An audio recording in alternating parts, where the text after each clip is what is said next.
Nubad ko na yung jacket ko, medyo talaga hindi kaya yung init sa Pinas. Mukhang magsaswagabay tayo, nandito tayo sa may Khao Khai. Hindi ko first time kumain dito pero Khao Khai, Thai chicken yan, Thai chicken. Tignan natin kung ano yung hindi pa natin natitikman kaya tara, kain tayo. Ayun yung siguro titikman ko, yung gaitod.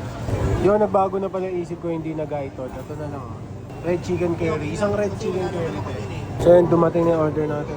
Yun, nakita ko lang kanina yun sa isang umorder. Sino hindi mapapakain. So yun, titikman na natin tong red chicken curry na ng Khao Khai. Una ko nakakain ng Khao Khai dahil kila Kuis. Kung kilala niyo yung Kuis na tinatawag ko, kilala niyo na yun. Doon yung sa may Alabang. Tapos ang lagi kong kinakain doon, Krapaw. Medyo ang tipid nila sa pipino isa lang Tikman natin ang red chicken curry. Upgrade ko pala siya sa bagoong rice. Tikman natin yung red chicken curry ng Khao Khai. Yan, swagabite.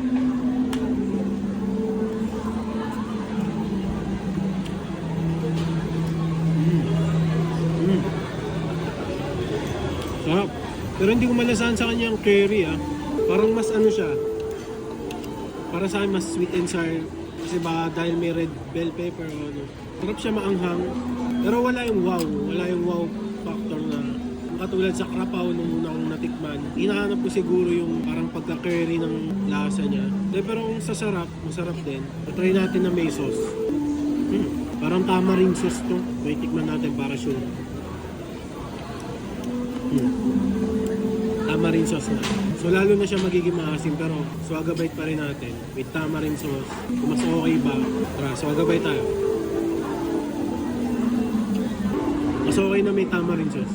Pero yun nga, sabi ko sa inyo, huwag kayo mag-expect na lasang curry siya. Sa akin hindi. Kaya kung pupunta kayo dito sa Trinoma, sa may food court, may Khao Khai dito. Meron din sila sa BGC, sa Molito, sa Alabang.